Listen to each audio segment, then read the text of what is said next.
मला एक सांगावंसं वाटतं पालकांना. लहान मुलं असतेवेळी जी बोलायला लागतात, आपण जे बोलतो ते त्यांना समजतं, मग ते खोटं बोलतात, उलटं बोलतात, दुसऱ्याला मारतात, चिडाचिड करतात. तर पालकांनी काय करायचं, त्यांना त्यांची चूक जेव्हा होते तिथले तिथे दम द्यायचा. झाडाचं रोप कसं असतं की ते छोटं असतेवेळी वाकडं जात असलं तर त्याला सरळ वळण दिलं की ते सरळ वर जातं, नाहीतर ते वाकडंच जातं. तसं मुलांचं पण आहे.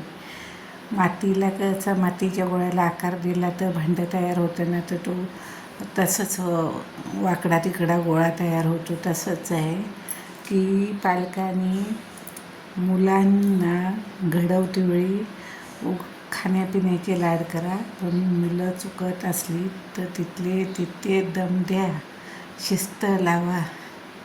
हीच मला कळकळीची विनंती सांगावीशी वाटते. मुलं मोठी झाल्यावर ती ऐकायची नाहीत. पालकांना उलट मारू शकतात ती मुलं. म्हणून सर्व पालकांना विनंती आहे, लहानपणापासूनच तुम्ही लाड करा. मला पण नातवंड आहेत, मला पण मुलं आहेत.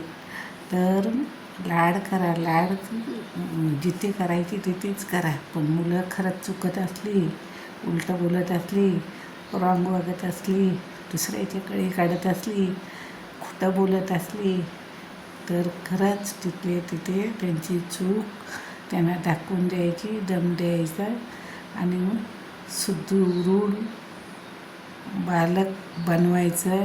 चांगलं त्याला की आपण सुशिक्षित आहोत, ती मुलं पण सुशिक्षित व्हायला पाहिजे, असा सर्व पालकांनी विचार केला पाहिजे.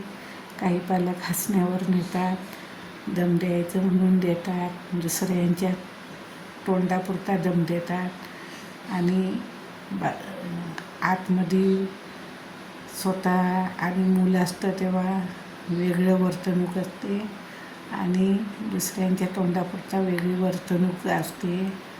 असं करू नका, ते नुकसान होईल, पुढे तुम्हालाच त्रास होईल.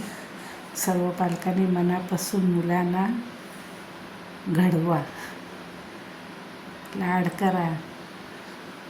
पण चुका होतात तिथे अजिबात लाड करू नका.